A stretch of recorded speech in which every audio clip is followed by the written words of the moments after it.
কথা হচ্ছে তাহলে মনে কোনো পরিকল্পনা আছে নাকি? আছে আছে।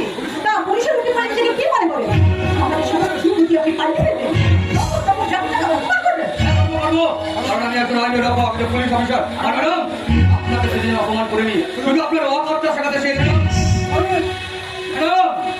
একদিন ওই তোমার প্রাচুর্য ছেলে আপনি মাটিতে নেমেছে যখন আপনি অবহেলা করে ধাক্কা দিয়েছিলেন, ওই আপনাদের দরিদ্র রোগী দিন রোজগারের দরিদ্র চাষি। চাষি ওরা সবসময় ওই সূর্যের প্রাচুর্য তলায় থাকবে। ওইবারে একদিন রোগগ্রস্ত হবে, পচন ধরবে, প্রাচুর্য ভবিষ্যতে মাটিতে তবু আমার টেক্কা বজায় থাকবে। সেদিন আপনি আমাকে অপমান করেছিলেন, তার জন্য আমাকে সাড়ে বললাম। অসম্ভব অসম্ভব, একজন পুলিশ অফিসার আইনের রক্ষক হয়ে কোনো অন্যায়কে প্রশ্রয় দেবো না।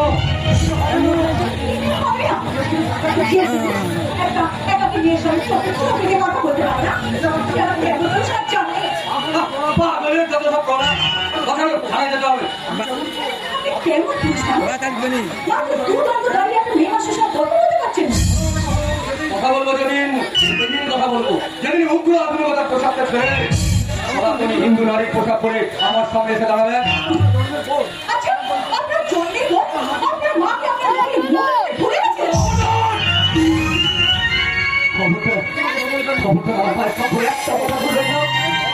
আমার মায়ের কথা বললে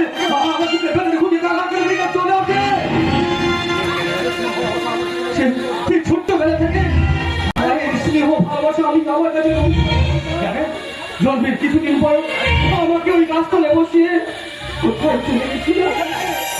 আমি ওই রোবট থেকে একমাত্র বেটা আদমি অফিসার আমার সে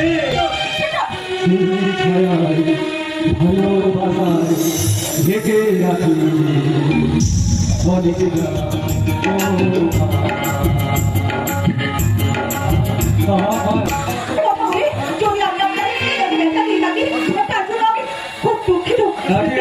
আমি আসছি।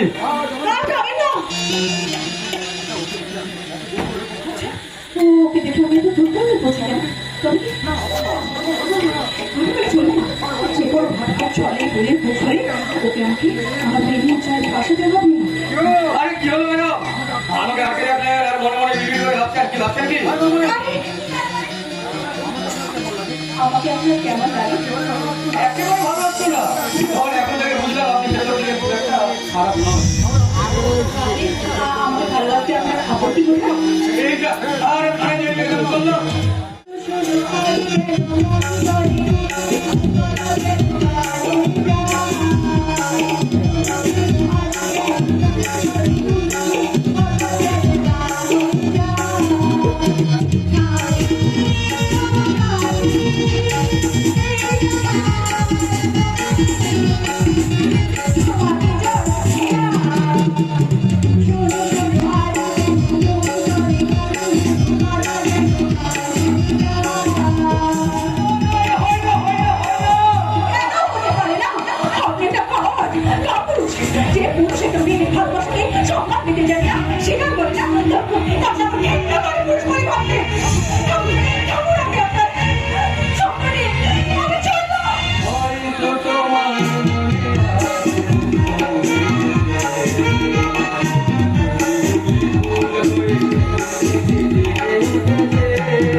তাই ছলে বলে কৌশলে ইন্সপেক্টরকে আমার প্রেমের জোরে ফাঁসি